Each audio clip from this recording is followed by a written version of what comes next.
Yadda saxlayın uşaqlar, yağlar mürəkkəb efirlərə aid.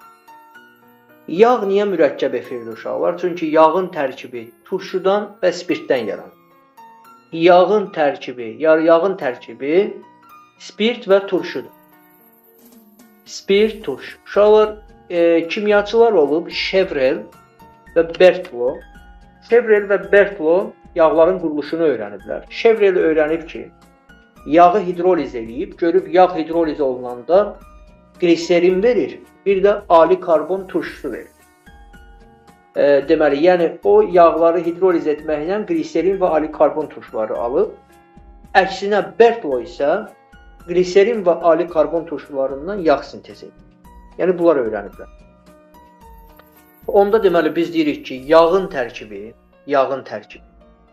ibarətdir uşaqlar gliserindən. Yağın tərkibi ibarətdir gliserindən.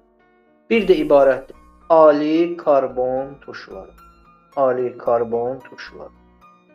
Yağların tərkibi bunlardan ibarət. Yağı biz ümumi olaraq quruluşunu çəksək, baxın bura, CH2, CH, CH2, OCOR, OCOR, OCOR. Bu yağın ümumi formuludur. Uşaqlar, deməli, yağ dedik ki, spirt kimi gliserin, turşu kimi də ali karbon turşusundan ibarət. Baxın, yağın bu hissəsi spirt hissədir. Yağın bu hissəsi spirtə aid olan hissədir, spirt. Yağın digər hissəsi isə turşu hissəsi. Digər hissə isə uşaqlar nə hissəsidir? Bu hissə isə turşu hissəsi. Turşu. Bu hissə isə turşudur. Deyə bilərsiniz ki, buradakı erlər nədir? Uşaqlar, er radikaldır. Turşu hissəsində olan radikal. Bu erlərin üçünü də eyni yazacağam. Bunu er kimi də yaza bilərəm. R' kimi də yaza bilərəm. Yəni bu eyni də ola bilər uşaqlar, müxtəlif də ola bilər.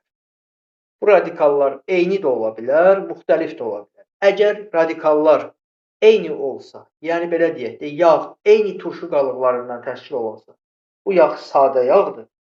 Əgər radikallar müxtəlif olsa, həmin yağ deməli qarışıq yağdır. Erlər eyni olanda bu sadə yağdır, müxtəlif olanda qarışıq yağ.